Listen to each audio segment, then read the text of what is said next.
Estamos con Rodrigo Méndez Roy, médico con la especialidad en oncología. Yo no sé si lo dije bien, ahora me va a corregir Rodrigo seguramente. ¿Cómo va Rodrigo? ¿Todo bien? Hola Fabián, ¿cómo estás? Sí, si lo dijiste bien, yo soy médico, especialista en oncología clínica. Uh-huh. Formas parte del centro Milstein, nada más ni nada menos el nombre, ¿no? Milstein. ¿Cuántos Bueno, es que homenajes les... Sí. fue un tema ponerle ese nombre. Sí, yo formo parte de Milten con el doctor Rodríguez, con Sergio Rodríguez, hace 7, 8 años ya armamos Milten, y que es el único centro de oncología de la zona, con la idea de darle un poquito de atención a esos pacientes, a los pacientes oncológicos. Y Uh-huh. bueno, ponerle el nombre fue un tema. En un momento surgió la idea de poner un nombre propio y lo primero que se nos viene a la cabeza es Favaloro a todos. Pero como hacemos oncología y demás, bueno, quienes conocen Milstein saben que en la pared de Milstein está la biografía de César Milstein, que fue quien en su momento descubrió ganó un Nobel por eso, los anticuerpos monoclonales que hoy por hoy son los que nos abrieron una puerta distinta a los tratamientos Uh-huh. en oncología. Así que un Sí. merecido homenaje ahí. Y que por otra parte se tuvo que ir del país, decidió irse del país porque le retaseaban presupuesto, estaba a cargo del Malbrán y dijo me voy. Había Uh -huh. retornado de Cambridge y, Sí, y, señor. decide, y decide irse nuevamente porque le habían echado compañeros de científicos del Malbrán, como siempre ha pasado, ¿no? Por Decide ahí, irse. sí. eh, César Milstein no buscaba un rédito económico, No, claro, sencillamente era netamente científico. De hecho, él no patentó a su nombre lo que descubrió, es patrimonio de la humanidad eso. tal cual, tal cual. Bueno, pero también estás en la salud pública, seguís trabajando con la salud pública, además de la actividad en los centros de salud privados. A ver, yo no estoy en el hospital está el doctor Rodríguez, pero nosotros desde Milton hacemos un soporte al hospital porque creemos que es lógico que somos el único centro de oncología, así que estamos siempre trabajando para eso. En Uh-huh. este momento, en plena pandemia, el hospital no está atendiendo, o sea, no es que no está atendiendo, perdón. No se está atendiendo oncología en el hospital Uh-huh. porque tratamos que los pacientes no se metan al hospital, los pacientes oncológicos. Obvio. Así que se está atendiendo en Milten. Y bueno, los veo el doctor Rodrigo, yo estamos haciendo ese soporte. Creemos que es el lugar que tenemos que ocupar y dar esa contención. Bueno, vos sabés que es importante lo que me estás diciendo porque está hablando de un sistema de salud mixto en la Argentina, que a pesar de sus deficiencias y todo lo demás, si vos los comparás con otros modelos de salud de otros países, es un modelo mucho más justo y equitativo, ¿no? Porque digo, cualquier persona tiene el acceso a la salud, más allá de los problemas que pueda haber, reitero, Uh -huh. que no los tienen en otros países, ¿no? No me gusta citar países, tomar ejemplos, pero sabemos que en otros países, si no tenés dinero o no tenés una buena prepaga, estás complicado para recibir Eh, una buena atención, ¿no? sí, nosotros tenemos un muy buen sistema de salud. Hay gente que por ahí lo critica, pero porque no conoce otros, digo.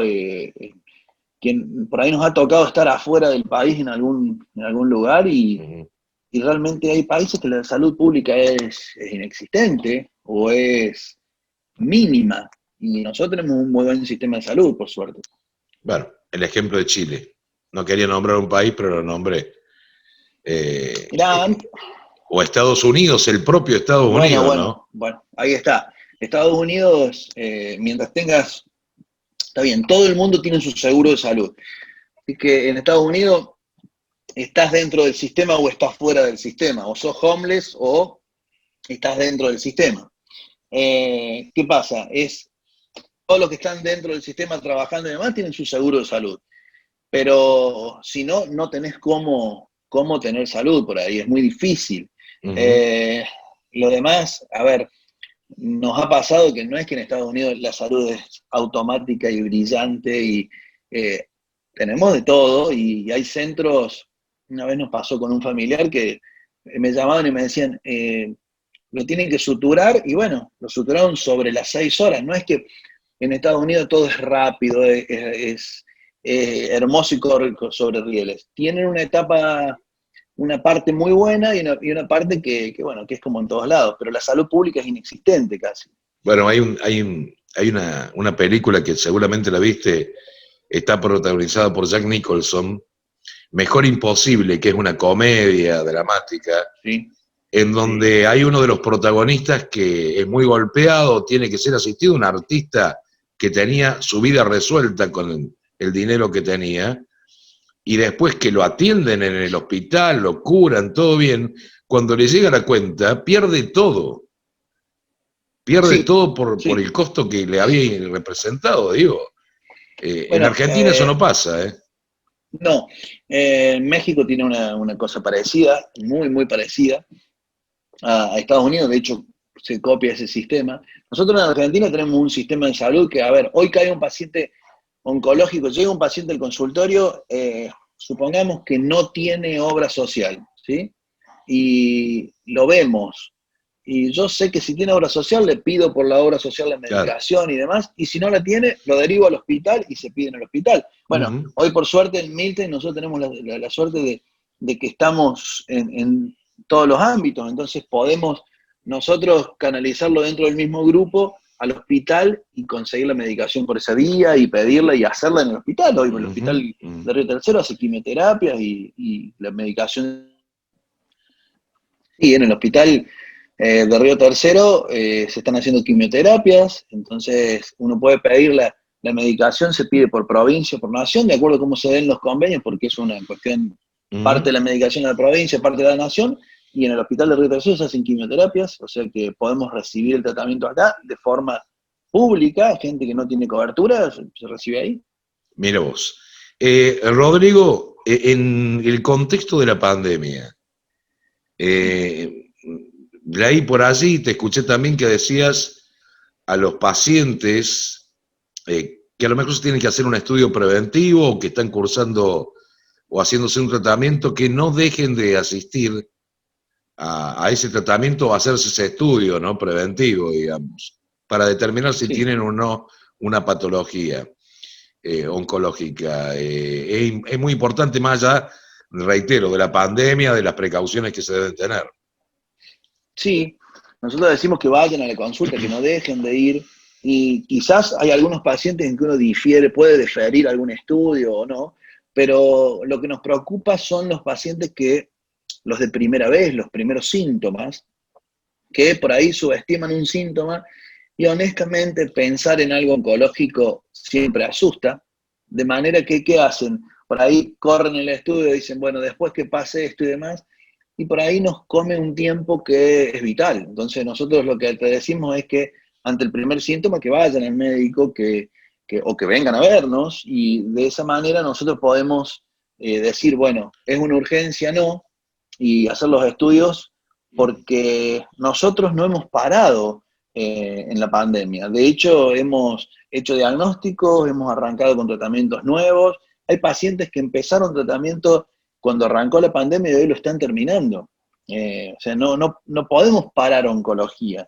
Entonces, queremos que los pacientes también hagan los controles que tienen que hacerlo, no se paren con eso y que ante los síntomas consulten porque nos da la posibilidad de un tratamiento, de un diagnóstico temprano que nos cambia el curso de las cosas. Bien. Rodrigo, a ver, porque más allá de hablar de la pandemia y de todo esto que estamos hablando todos los días, ¿no? Sí, Yo quería hablar sobre el tema de lo que es el cáncer, como se le conoce, porque hay diferentes tipos de cáncer. Digo, ya no es más como era hace 20, 30 años, y por ahí se plantea eso de decir, no tiene cura. Sí tiene cura, tienen cura muchos tipos de cáncer, tengo entendido, te lo pregunto a vos como un especialista profesional de eso. sí, mirá, nosotros decimos que los diagnósticos tempranos, no solo que nos cuesta hablar de cura, pero es una cuestión semántica. Cuando nosotros hablamos de cura, A el ver, paciente se relaja y dice, me voy y no vengo más. Ya claro. está, ya me curé. Y Ujú. nosotros decimos, siempre sigue siendo un paciente oncológico. Pero hoy por hoy la realidad dice que a los pacientes que los diagnosticamos de manera temprana, en estadios tempranos, que es el 1, el 2, son 4, nosotros podemos darle sobrevida y calidad de vida a una atención totalmente distinta. Hoy por hoy hay muchos tumores que se solucionan en la cirugía, algunos con cirugía y rayos sin llegar a la quimio, y bueno, después tenemos la quimioterapia, los anticuerpos monoclonales, la inmunoterapia, que hoy nos han cambiado la forma de tratar y nos han elevado la respuesta del tratamiento. O sea, que hoy el cáncer ya no es un sinónimo de muerte. Bueno, a eso quería llegar. Y está bueno que me lo Mira, digas vos, que sos un especialista, ¿no? mira, yo soy oncólogo estoy viejo, hace 15 años. Y te diré que lo que yo aprendí en mi residencia de oncología, estoy usando el 10% de eso. El 90% restante ya es todo nuevo. Es las cosas que han ido saliendo, como nos hemos ido actualizando. Cuando yo empecé a hacer oncología, hace 15 años, no es tanto, había un esquema, un protocolo de tratamiento para cualquier patología que era esto, era chiquito, era 3, 4 líneas de tratamiento y se acabó. Hoy por hoy tenemos entre las combinaciones, la inmunoterapia, por ejemplo el MAMA, la hormonoterapia, la inmunoterapia, los anticuerpos y la quimioterapia clásica, tenemos 20 líneas de tratamiento, 20 posibles esquemas distintos para aplicar en distintas etapas y demás. Entonces, yo le digo a los pacientes, nosotros hoy ya no nos quedamos sin libreto nunca. El tema es tener el paciente en condiciones. Y bueno, eso nos da que el paciente con un diagnóstico temprano es el que mejor podemos tratar porque tenemos más posibilidades de hacerle cosas. Bien, el otro día veía el ejemplo del intendente, este intendente Isaurralde, en Buenos Aires, Sí. paciente oncológico recuperado, que lo tomó el COVID-19, le hicieron una transfusión de plasma, tuvo buen resultado, con asma crónico. Yo lo veía y digo, qué increíble, se hizo el tratamiento oncológico como correspondía, está perfecto.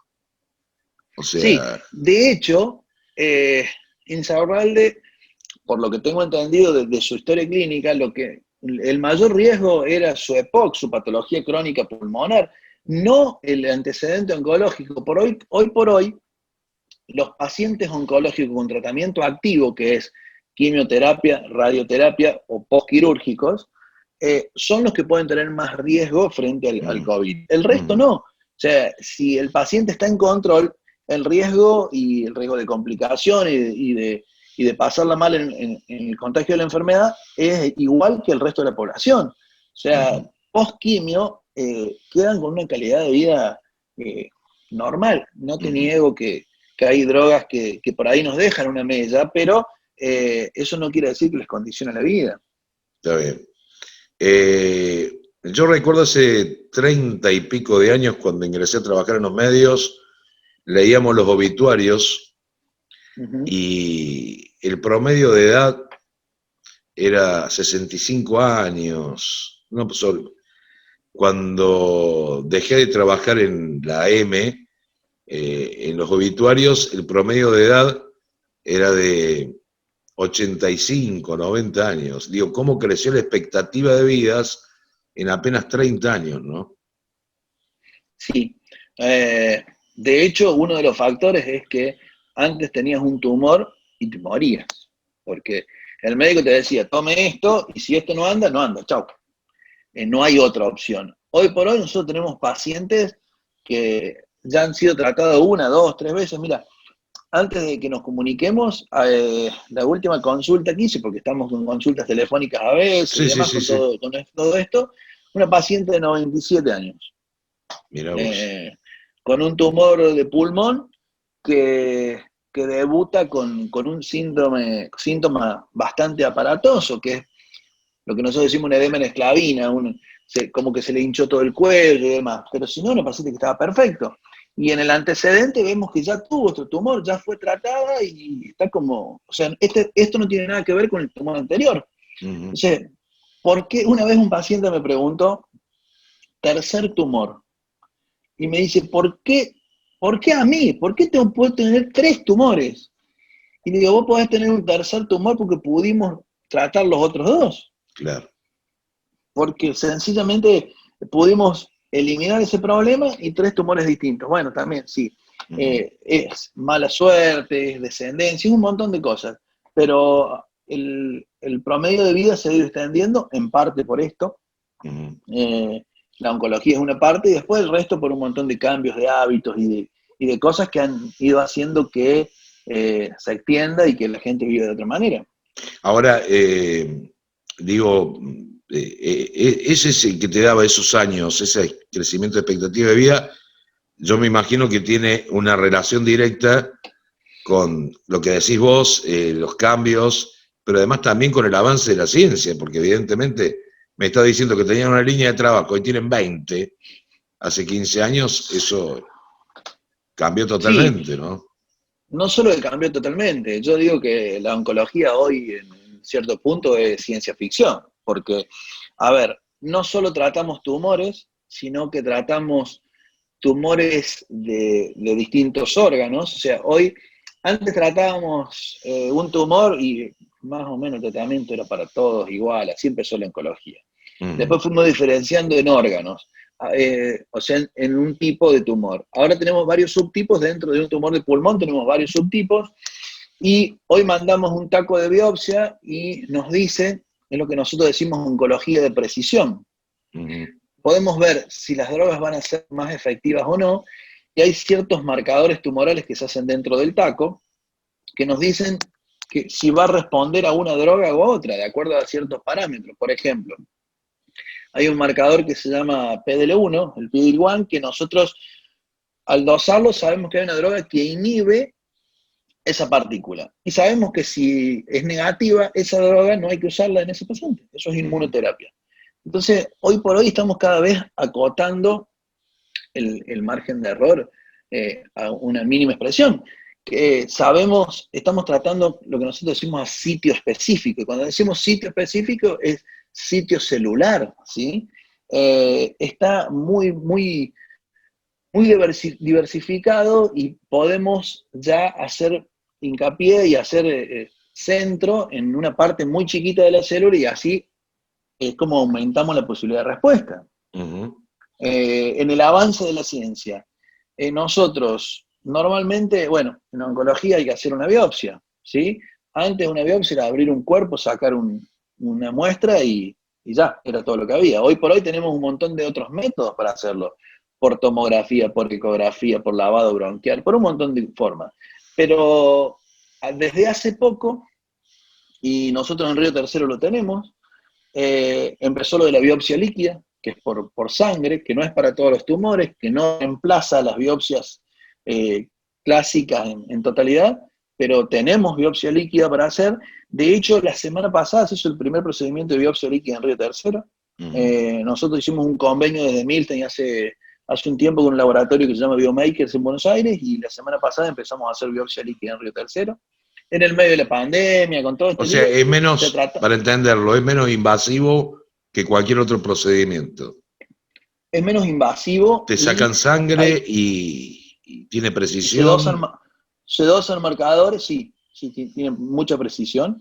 Y bueno, si bien no reemplaza 100% a la otra biopsia, y hay casos que no se puede hacer, en otros sí, pero hoy por hoy ya eso también acorta tiempos y nos da posibilidades de empezar antes con tratamientos y demás. Vos imagínate, antes tenías que operar a un paciente para sacar una muestra, analizarla y hacerle la droga que tenías. Hoy por hoy le sacas sangre, la analizás y te viene un resultado que no solo te dice qué tienes, sino qué droga tenés que hacerle. Qué increíble. ¿Cómo ha avanzado en cuánto esto? Y yo te digo que a mí en 15 años que hago oncología me No, pero cambió. digo esto de la biopsia líquida, ¿en cuánto? ¿En 2 años, 3 años? ¿De 2 años, 3 años a esta Sí, sí, parte? sí, sí, sí, sí, sí, sí, sí. Qué Sí, realmente bárbaro. sí. El tema de la genética, de la ingeniería genética, de la investigación genética, ¿cómo viene eso? Viene muy bien. Yo tengo hecho como posgrado el asesoramiento genético oncológico, que lo hicimos en el Instituto Nacional del Cáncer acá en Argentina, y eso nos da la posibilidad de ubicar a los pacientes en ciertos síndromes, ¿sí? Que entonces se hace una suerte de árbol genealógico, para que me entiendan, y vamos viendo qué patologías tuvieron los padres, los abuelos y demás, y en función de eso podemos ubicarlos en distintos síndromes y tomar conductas preventivas. El caso más conocido y más resonado es el de Angelina Jolie, que se terminó sacando las mamas, Sí. porque ella dice que su mamá y su abuela tuvieron un tumor de mama y que se hizo el análisis, un análisis que se llama BRCA1, BRCA2, que nosotros lo hacemos acá, y le dio el porcentaje más alto de posibilidad de tener un tumor de mama y decidió sacarse las mamas. Hay cirugías de ese tipo, hay cirugías que son menos cruentas, menos drásticas, pero inclusive en colon hay resección colónica y a temprana edad y demás como preventivo. O sea, la genética también ha avanzado muchísimo y en paralelo a todo esto que te estoy contando nos ha dado la posibilidad de desarrollar ciertas drogas para ese tipo de tumores. Es muy importante el avance. ¿Se puede decir que el cáncer ya es una enfermedad cronicable, digamos? Sí, sí, tal cual. No sé si curable, pero sí cronicable. O curable en Sí, algunos claro que casos sí. también. Curable en algunos casos y en otros casos lo pasamos a un estadio crónico que yo muchas veces le digo a los pacientes, si nosotros logramos frenar esto acá y no avanza más, así el paciente tenga que tomar una medicación, ¿sí? Porque hoy tenemos quimioterapias orales y demás, que tengo pacientes que la toman durante mucho tiempo, pero yo muchas veces les digo, ¿qué diferencia tenemos entre esto y una diabetes? Porque el diabético, si no toma la medicación, se puede morir, Sí. ¿sí? Bueno, en una enfermedad crónica por ahí nos pasa lo mismo. Sabemos que depende de la medicación, pero sabemos también que mientras tome la medicación, con un margen de error que por ahí la enfermedad nos da, que es, uno nunca sabe cuándo puede arrancar de nuevo la enfermedad. Pero a ver, nosotros vamos a suplir eso con buenos controles. Entonces, un paciente en tratamiento crónico con buenos controles, yo muchas veces le digo a los pacientes, a mí no me preocupa que el tumor vuelva, a mí me preocupa llegar tarde. Porque si llego tarde no tengo que hacer. En cambio, si yo llego a tiempo, el libreto no se me acaba. Entonces, tenemos esos pacientes crónicos que controlamos y si aparece algo, podemos cambiar el tratamiento y el paciente muchas veces no nota el cambio. Rodrigo, ¿cuál es tu mensaje para quien está cursando una patología y que a lo mejor está desahuciado, tiene miedo o está esperando un diagnóstico y tiene miedo? ¿Cuál sería tu mensaje? Y lo primero que se me viene a la cabeza es decirte que no tengan miedo. ¿Por qué? Porque entendemos que asusta, ¿sí? Que el diagnóstico oncológico siempre asusta, pero también entendemos, y por la experiencia yo te digo que muchas veces el susto viene y el miedo por una idea previa de algún familiar, de algún cercano que se trató, pero que no necesariamente primero todos los casos son iguales, todos los cuerpos son iguales, y la mayoría de las veces el familiar que se trató y demás fue muchas veces con menos posibilidades de tratamiento, esto va avanzando a diario. Entonces, no asustarse, no paralizarse, y seguramente una respuesta tenemos para darle. Seguramente un tratamiento hay para hacer. Muchas veces nos pasa que tenemos pacientes que hay que convencerlos que se traten, porque se niegan, se quieren esconder en todo esto, y después que pasa el tratamiento nos dicen, bueno, tenía razón, doctor, pero el tema es darles esa chance de tratarse. Entonces, quien esté esperando una biopsia y demás, pero no relacionar un tumor, un cáncer, sí o sí, con que me voy a morir. No, no es Claro, así. no es una sentencia de muerte. Para nada. Digo, si le Quizás tenemos que tiene poner discúlpame Rodrigo, si le tenemos que poner un título a esto, el cáncer no es sinónimo de muerte, sería. Sí, estoy de acuerdo. El cáncer no es sinónimo de muerte, el cáncer puede ser una enfermedad más, es una coyuntura difícil, quizás tenemos un tratamiento por delante y demás, pero no es algo imposible, algo que esté perdido, y bueno, creo que lo que primero que hay que hacer es tomar el toro por las astas, como yo les digo siempre a los pacientes, no se preocupe, para preocuparse estoy yo como médico, usted Sí, claro. ocúpese demasiado que usted pone el cuerpo, deje que yo me preocupe para ver qué tratamiento le damos, cómo lo hacemos, pero en función de las cosas que tenemos, yo creo que todos los pacientes hoy se encuentran con un abanico de respuestas que no esperaban, porque ¿Y cómo lo obviamente ves? Sí, sí, sí, te escucho, nadie concluí. lee sobre oncología por gusto, ¿sí? Es un tema que todo el mundo esquiva. Entonces, cuando se encuentra con el problema enfrente, no sabemos qué tenemos. Bueno, tenemos un montón de opciones. Te quería preguntar, ¿cómo ves esto en 5 años? Te doy un lustro, 5 años. Lo veo mucho más avanzado que ahora, lo veo con muchísimas posibilidades de respuesta. Creo que la oncología va definitivamente hacia la inmunoterapia, va a cada vez ser menos agresiva. Vos fijate que nosotros estamos hoy por hoy buscando protocolos de tratamiento que sabemos que responden, pero tratando de que sean lo menos nocivo para el paciente. Te doy un ejemplo. Hace mucho tiempo que nosotros empezamos a tratar los tumores de colon con un esquema, por decirte un esquema que se llama FLOC, son 3 drogas. Una de ellas es oxaliplatino. El oxaliplatino nos da una reacción que muchos de mis pacientes han tenido, una neuropatía, un dolor en las extremidades, en las manos, en las plantas de los pies, les cuesta pisar, les cuesta agarrar el movimiento fino. Hace un poco empezó un trabajo que me tocó dar una clase hace un mes, hace poquito, sobre esto. Un trabajo que se llama IDEA, que valoró la respuesta de esa droga en función de los efectos colaterales que daba, ¿sí?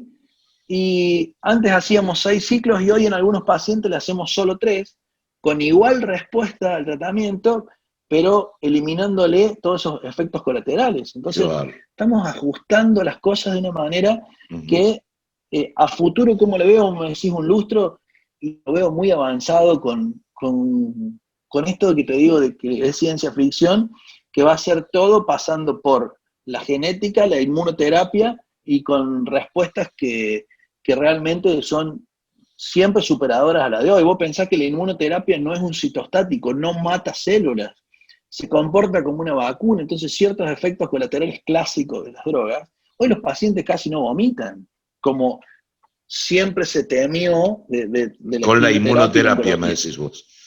Con la Con la inmunoterapia. inmunoterapia, con todas las terapias nuevas y con las mismas terapias que tenemos nuevas para evitar los antieméticos, para evitar el vómito y demás.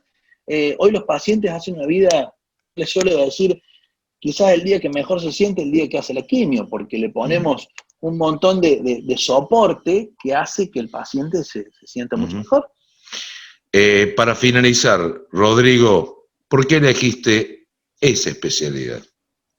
Ahí te llevo a tu parte humana, a tu parte profesional, a lo tuyo.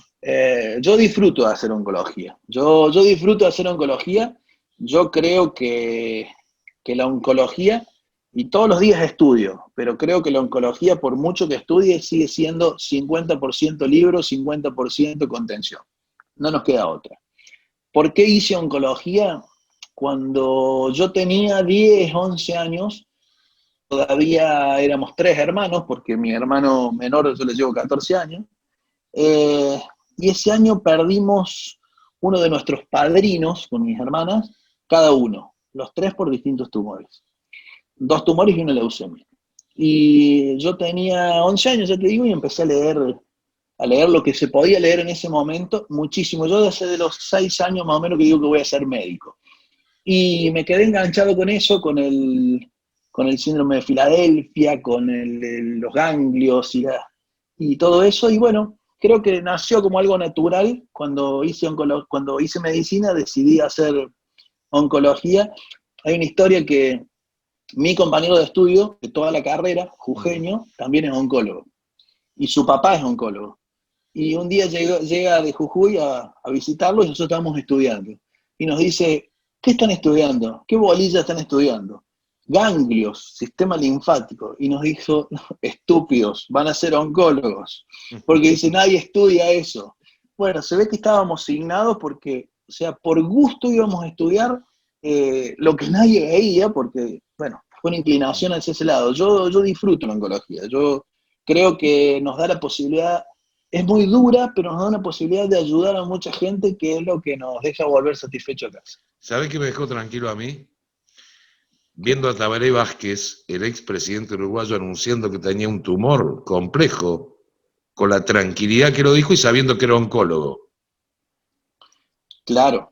Y entonces digo, No, si él, que es oncólogo, está tan tranquilo de decir, yo tengo esto y seguramente lo voy a superar, habrá pensado, o no lo sé, uh-huh. yo digo, puedo quedar tranquilo, porque si lo dice alguien que es un oncólogo que sufre tumor de, creo que un tumor de pulmón tuvo Tabaré Vázquez. Sí, Tabaré, vos sabés que yo lo conozco a Tabaré Vázquez porque ha venido muchas veces nos hemos cruzado muchas veces en congresos, Uh-huh. inclusive ha venido a Córdoba. Cuando vino la última vez a Córdoba se le dio una distinción. El Congreso de argentino es Sí, muy, sí. muy reconocido, pero cuando se hace en Córdoba es muy, muy doméstico. Uh-huh. A todo el mundo le gusta venir a Córdoba porque es como muy de entre casa. Y ahí tuve oportunidad de verlo a Tabaré, que es un muy, muy buen médico, un muy buen oncólogo. Si bien él hacía más la parte de radioterapia. Y sí, lo tomó con naturalidad porque uno sabe, no es bueno ser médico en esos casos, porque uno mide la jugada mucho más Claro, larga, claro, claro. pero sabía que tenía un montón de armas para usar, entonces eso le dio tranquilidad, seguramente. Uh-huh. Rodrigo, te agradezco mucho. Me parece interesante el mensaje sobre todas las cosas, ¿no? El mensaje a lo mejor para aquella persona que tiene temor, que está atravesando. Esto de decir, bueno, tenemos armas para luchar todavía. Seguro. Tenemos mucho. El mensaje para la gente creo que es claro. Es no se paralicen, ¿sí? Hagan la consulta. Nosotros seguramente le daremos un montón de posibilidades de tratarse. Hoy por hoy, lo que decíamos recién, un tumor no es que sea sinónimo de muerte, sino al contrario. Quizás nos plantea por delante un camino de un tratamiento que al principio puede ser molesto, no lo esperado, que puede ser hasta duro, pero que la posibilidad de respuesta es alta y cada vez más, y en la medida que el diagnóstico sea temprano, mucho, mucho mayor. Mm. En este contexto de COVID-19, de pandemia, en donde sé que vos has estado defendiendo a tus colegas también, has motorizado mucho la movida, de decir, porque muchos de tus colegas han perdido la vida en los primeros frentes de batalla del COVID, mientras otros minimizan esto, lo del COVID, que es complicado. Pero en este contexto de pandemia queríamos hablar de este tema en particular, porque es algo que primero no debe olvidarse por la prevención. Y en segundo lugar, me parece que es un tema que no debe dejar de tener vigencia justamente para salvar vidas, ¿no? Sí, la pandemia, el COVID, es algo que es muy importante, que lo estamos viviendo, que tenemos que cuidarnos, pero en paralelo hay ciertas cosas que no podemos dejar de lado. La oncología es una de ellas. Hace poco, desde la Asociación de Oncología, alargamos una campaña que era el cáncer no espera, Mm. y destinada a los pacientes que no dejen de hacer los controles. Y creo que hoy por hoy todos vivimos una incertidumbre muy grande.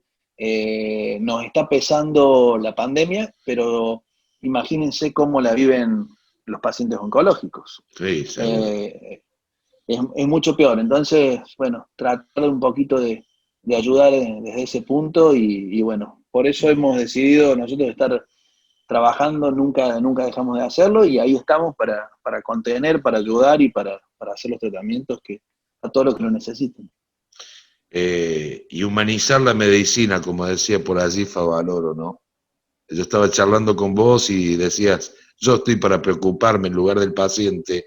Eso habla de humanizar la medicina también, ¿no? Eh, Nosotros en Río Tercero, y me da gusto decirlo, porque yo trabajé muchos años en Córdoba y me vine a hacer oncología a Río Tercero y nosotros hacemos una oncología distinta. Si bien en los papeles es igual, porque Mm. los protocolos de tratamiento que usamos todos y la droga que aplicamos acá es igual que la que aplicamos en Córdoba, pero nosotros somos conscientes que la relación con el paciente acá es otra, es más cercana. nosotros todavía no tenemos un número, sino tenemos un paciente enfrente, y sabemos que eso también ayuda. Muchas veces mis pacientes me dicen, doctor Menderroy, me llaman por mi nombre, me dicen Rodrigo, me dicen Rodri, no. Creo que la relación médico-paciente no pasa por poner una distancia entre el médico, ya no es así. El médico antes ponía una distancia y estaba allá arriba. Creo que esa cercanía ayuda en el tratamiento. Entonces, nosotros tenemos que tratar y contener al paciente. Es algo que en esta pandemia nos está costando el doble, créeme, porque los pacientes se desesperan, nos llaman, nos vuelven a llamar, los teléfonos suenan todo el tiempo, y por ahí uno se agota también, pero muchas veces respiramos hondo y decimos, bueno, a ver, yo estoy agotado, pero este hombre tiene un problema que quizás se lo puedo solucionar por teléfono, y bueno, y en la medida que podemos atendemos y tratamos de hacerlo. Como decía Patch Adams, no solamente que tratar la enfermedad, sino al paciente. Sí, y cada vez más es tratar el paciente por encima de la enfermedad, ¿sí? Sí, Porque un paciente predispuesto de otra manera también nos reacciona distinto. Me imagino que viste la película de Patch Adams. Por supuesto, por supuesto. Mi señora es fanática de Robin Williams, así que, pero bueno, aparte de eso, sí, Patch Adams nos ha dejado un mensaje a todos, ¿no?